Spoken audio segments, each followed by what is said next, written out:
11월 25일 간밤의 주요 소식. 매크로 유동성 이슈. 주말이 지나고 도비시한 연준 의원들의 발언과 트럼프와 시진핑의 통화로 인하여 시장이 반등하고 있다. 그럼에도 불구하고 현재 사모펀드에 대한 우려가 계속 나오고 있는데 현재 시장의 움직임을 보면 TGA 잔고를 풀고 있는 모습으로 보인다.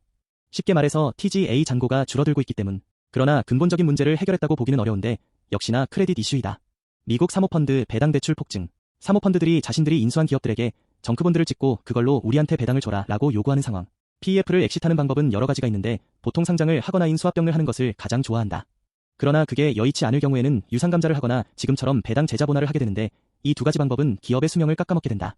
자세한 설명은 생략하고 최근 미국에서 이와 같이 배당 재자본화를 통한 엑시트가 문제가 되고 있는 것인데 레버리지와 크레딧 리스크가 증가하게 된다. 요약하자면 인수받는 사람이 어떻게 되던 말던 보유자들은 지분을 유지하면서 현금 회수를 해서 나가게 되는 것이다. 미국 기업의 올해 배당 대출 발행 규모는 이미 2021년 전체 수준에 근접해 있는 상황이고 기업들은 실질 성장이 아니라 비드로 주주들에게 환원하고 있는 구조이다. 최근 비트마인의 배당금 발표도 어쩌면 이와 같은 맥락이라고 볼 수 있다.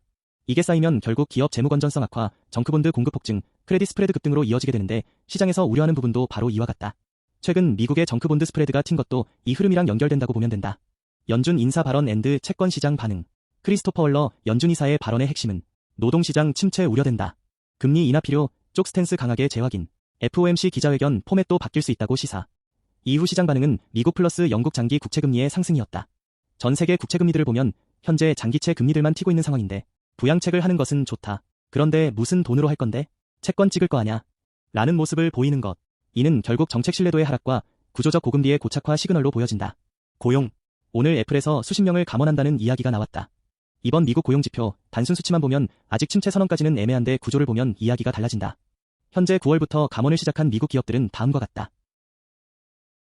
각각 이유는 다르지만 기업들이 구조적으로 현금 방어 모드에 들어간 셈. 정리.